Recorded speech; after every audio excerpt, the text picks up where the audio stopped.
5 years on the East Coast, it was time to go home. I couldn't tell you how many times I've heard this line. I must have started playing the main story of Grand Theft Auto San Andreas dozens of times since the game first released, almost 20 years ago. Whether it was to play the story, mess around with cheats, or roam around the open world in the multiplayer mode. And almost every time I've heard that line. It might actually be the opening line of dialogue I've heard the most out of any video game, with either Vice City, GTA 4, or LA Noire at a distant second. But one thing I hadn't really considered until recently was how effective this opening line is at establishing the narrative and its themes. It's not revolutionary or especially masterful, but it's effective. Immediately we're given context to the story. Our protagonist, CJ, is returning home after half a decade on the other side of the country. It implies character development, indicating that there's a reason CJ left sometime earlier and something has prompted him to move past it to come back. It sets a tone of nostalgia and introspection, one that many players would be familiar with as they return to their own homes. And it invites questions. What was it that prompted CJ to move away 5 years ago? And what is it that has prompted him to come home now? We get the answer to that second question immediately. Carl is sweet. What's up, sweet? What you want? It's mama. She's dead, bro. Not only does this inform the basics of the narrative, but it also informs the emotional heart that will drive much of the behavior in the game, particularly in its first act, as CJ and those around him deal with the death of his mother. It's instantly emotional and relatable, and unlike the betrayal during the bank heist in GTA 3 or the drug deal in Vice City, establishes this story as personal, a tale of family, even if it is ultimately an action-packed Grand Theft Auto game at its core.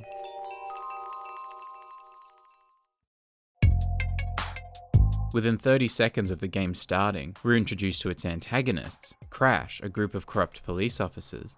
Not only is this introduction obviously important narratively, they're substantial characters in the story and significant to CJ's story, but it's also important thematically, highlighting the ongoing conflicts and tension, as well as historically, as Crash was a real police unit in Los Angeles, and it was the behavior of other LA police officers that prompted the city's 1992 riots, which are referenced quite heavily later in the game.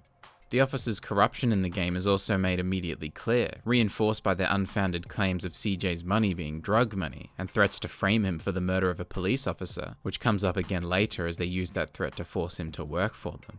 It also immediately becomes clear that the cops are familiar with CJ, made even clearer in a line spoken by Officer Tenpenny that is him at perhaps his most sympathetic, which isn't saying much considering it's basically him being completely neutral. I'm here to bury my moms. You know that. Yeah, I guess I do. The scene is also pretty good at establishing the hierarchy of these officers, with Hernandez saying nothing, Tenpenny saying mostly everything, and Pulaski only really there to repeat what Tenpenny says, like a good lapdog. Don't bullshit me, Carl! Yeah, don't bullshit him, Carl! Beyond the officers too, this scene, and the dialogue that follows it, is effective at indicating gang dynamics within the city, with the Ballers immediately being established as the main antagonistic faction in the game, regardless of CJ's absence from Grove Street over the last 5 years, which will of course come up frequently during gang conflict later. Ah, shit. Here we go again. Now this line is certainly a competitor for being the game's most iconic, due in no small part to its explosive use in memes. And that use makes sense too because it's so versatile. It can be adapted to so many situations wherein something recurs. And it helps that this is such an iconic game to so many people, and that this scene takes place so early in the game, meaning most players remember it. But interestingly, not to overanalyze a meme, I also think it's thematically appropriate, as we see this theme of recurring problems come up several times in the story, especially in these opening missions, as CJ seems to struggle a little with returning to crime before embracing it more fully. He spent several years seemingly trying to be clean, at least from gang culture, only engaging in petty crime, but the events of the game bring him back into the fold fully. The first time you get to control gameplay, you're tasked with walking towards and mounting a bicycle before riding it to Grove Street. This isn't groundbreaking, but it's smart, for several reasons. Firstly, it's a neat way to introduce the player to bicycles as a vehicle, this being the first game in the series to do so. It's also beneficial to introduce the player to something simple like bikes before progressing to cars, a slight difference from GTA 3, Vice City, and even GTA 4, which all start the player with a car.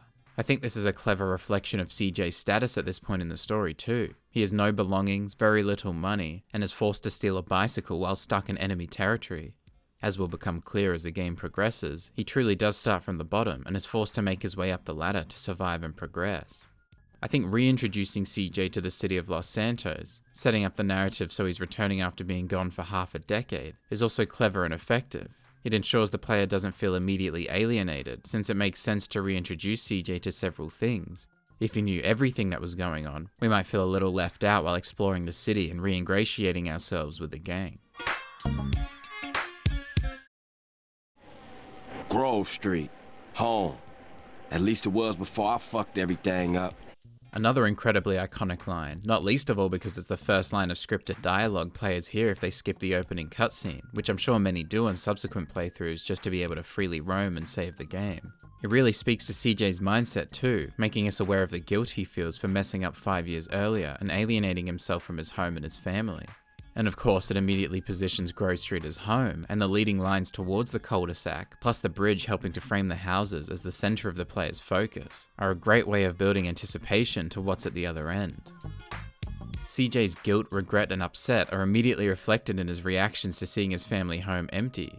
He is distraught by the loss of his mother, and still clearly feels regret from the death of his brother Brian, as is made clear when he has auditory flashbacks of Kendall talking to him and his brother, and has to sit down to maintain his composure. Stop it! What are you doing, Carl? Brian, stop it! And you get the sense that this is a deeply personal moment of grief for CJ. You picked the wrong house, fool! Big Smoke's introduction here is interesting because it initially gives the impression that he's incredibly protective of the Johnsons, defending their house against who he perceives to be an intruder. And I think this is the intention of the scene, that's the impression you're meant to get from it. But in retrospect, with the added foresight of where the narrative goes and the knowledge of Big Smoke's betrayal, it does make me question why he's even at the house and in the neighborhood to begin with, while everyone else is at the cemetery, especially since he doesn't live at the cul-de-sac at this point. It's also interesting to see and hear where he throws the baseball bat when he goes to embrace CJ, seemingly not caring that it appears to smash the photograph of CJ's mother. Even if he didn't intend to do so, I think it suggests his true nature. Along those lines, Big Smoke's quotes from the book are interesting. Like it says in the book, we are blessed and cursed. While I think part of it is because he's a certified yapper, I also think it's because he's a certified con artist. I think he's aware of the fact that if he keeps yapping and making everyone laugh or become bewildered by him, the conversation will move on, and he'll no longer have to feel uncomfortable or complicit or explain his behavior. And though we don't know it yet, the last shot of this cutscene implies his complicity fully. The scene at the cemetery is a pretty effective overview of the Johnson siblings and their relationships with each other. Kendall is kind and caring but fierce, wanting to live her own life regardless of others and not afraid to walk away when she's had enough of hearing otherwise. CJ is fiercely protective of his family and won't let old gang feuds dictate how they live their lives, like with Kendall and Caesar. And Sweet is rigid, unmoving, fiercely bound by the code of the gang and the feuds they hold regardless of how it might be keeping them in the past. He feels angry and betrayed, not only by his mother's death but by CJ's absence. Not able to understand why CJ left because Sweet's blind loyalty to the gang could never see him do the same. CJ's reaction to Kendall and Sweet's argument, Oh shit, here we go again. really brings that earlier line full circle. This is deja vu for this man and his family. And Sweet's summary of what has happened and who has died, while certainly not genius or subtle dialogue, is a great way of bringing CJ and the player up to speed with the gang's difficulties during his absence. The chase sequence that follows is pretty effective for a few reasons. Narratively, it emphasizes the brutal feud between Grove Street and the Ballers. I mean, they're just immediately shooting each other, no questions asked, regardless of the fact that it's a cemetery. Through dialogue, it also becomes clear that Grove Street has lost some of its associates, and consequently its territory, which adds additional stakes to the narrative. Mechanically, this also finalizes the bicycle gameplay tutorial, especially now that there's a more obvious objective, plus higher stakes, with the Ballers chasing the group. It appears the earlier scene with Big Smoke was going to involve the player driving to the cemetery, but rather than introducing the player to driving mechanics at this point in the game, Rockstar pushes it to later, instead focusing these first missions entirely on bike riding, which is a smart way to maintain the focus with both gameplay and narrative. And when you get back to Grove Street, the game introduces a few more mechanics. Your safe house and garage, which will be incredibly important for the rest of the game as you save your progress, customize your character, and store your vehicles. Hey man, what you want? Seeing my home. What's up with you? I find this mission perhaps the biggest early game clue of Big Smoke and Ryder's betrayal, mostly due to Ryder being incredibly dismissive of CJ. I think it's easy to blame this on Ryder generally being a dismissive and rude person, probably heightened by his perception that CJ betrayed the group 5 years earlier when he left. And I think this might be what the writers intended, or at least intended for us to believe. But I think the fact that CJ seems so surprised by Ryder's behavior shows that he's changed. He seems less interested in rebuilding his relationship with CJ and more paranoid about the world generally. He also seems dismissive of CJ wanting to stay in Los Santos. He talks around it a bit. My family, the homies is here. We were always here, fool.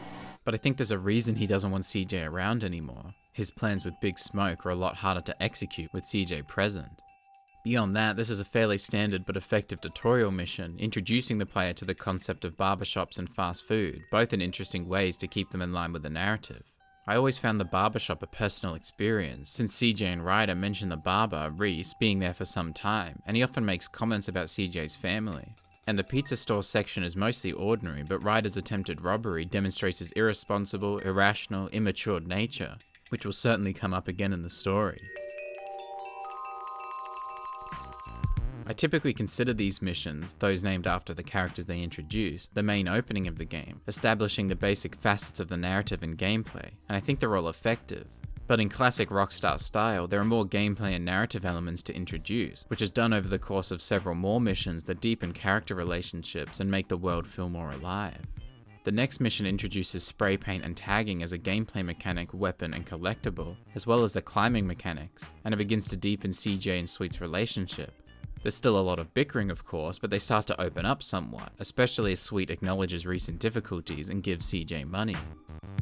CJ dropping in mid-conversation in the following mission really makes the world feel more alive, like things continue to happen when he's not in the room. And the conversation between Sweet and Big Smoke definitely makes the world feel more real, like they're trying to solve the gang's problems even without CJ around. But of course he just happens to show up at the right time to be sent on a mission for the player to complete, which introduces the baseball bat as a weapon and melee combat as a gameplay mechanic.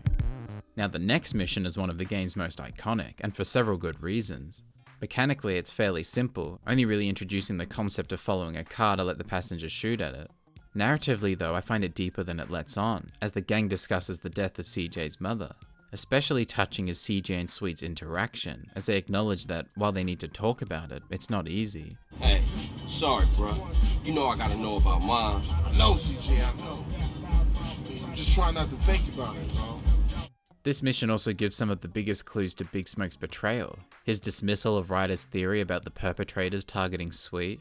How you supposed to know that? You know what people are like. His dismissal of the information about the Green Saber. Yeah, but people like to talk, don't they? The fact that he is the only member to live away from the cul-de-sac, having apparently come into some money recently. Got some money from my aunt. And perhaps most importantly, his refusal to shoot at the ballers as they're being attacked. I'm trying to enjoy my food. His refusal to shoot is justified by him wanting to continue eating, and this is forgiven by both the gang members and the player as it's part of his comedic nature. And that's why you love me, baby. But in retrospect, I think this is a huge clue as to his true behaviors. Like in the first mission, Big Smoke deflects blame by quoting some strange literary passage. If you can eat your food while everybody else is losing theirs and blaming you, you straight, homie. But perhaps CJ needs to look into Big Smoke's quotes more deeply. Or perhaps Big Smoke ought to reconsider where his references are coming from. Because his lines here are based on real literature.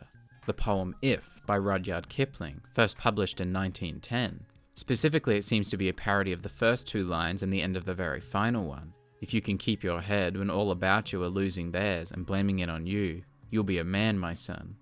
Not unlike several other poems and songs, it's about stoicism, about maintaining one's composure in the face of adversity.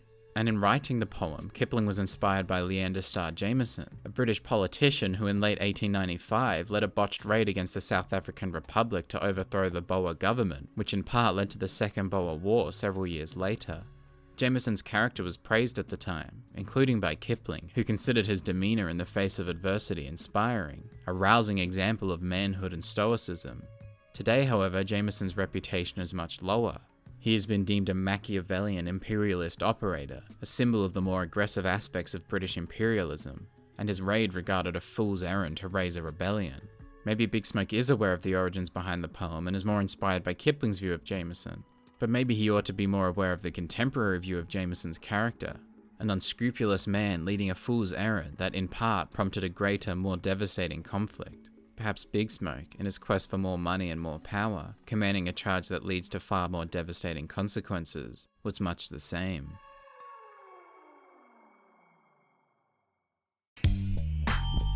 Like most Rockstar games, there's still more tutorial to go. It's not until the next mission that you're introduced to guns, shooting and aiming, while the pre- and post-mission phone calls introduce gyms, working out, muscles, and clothing customization. This is fairly common in the series. GTA 3, 4 and Vice City all take the time before introducing you to guns and shooting mechanics. But I think this slow burn is good in these games, as it gives you time to really understand the story and characters a little deeper, and avoids burning you out on its gameplay mechanics too early on. Within its first 30 to 45 minutes, San Andreas effectively introduces itself to us, establishing and deepening its characters and relationships, setting up and contextualizing its narrative and themes, and teaching and reinforcing its gameplay and mechanics. If I had to give it a score out of 10, I'd say something like an 8 would sound fair, or I'll even have a 9. Big Smoke, what about you? I'll have 2 number 9s, a number 9 large, a number 6 with extra dip, a number 7, 2 number 45s, 1 with cheese, and a large soda.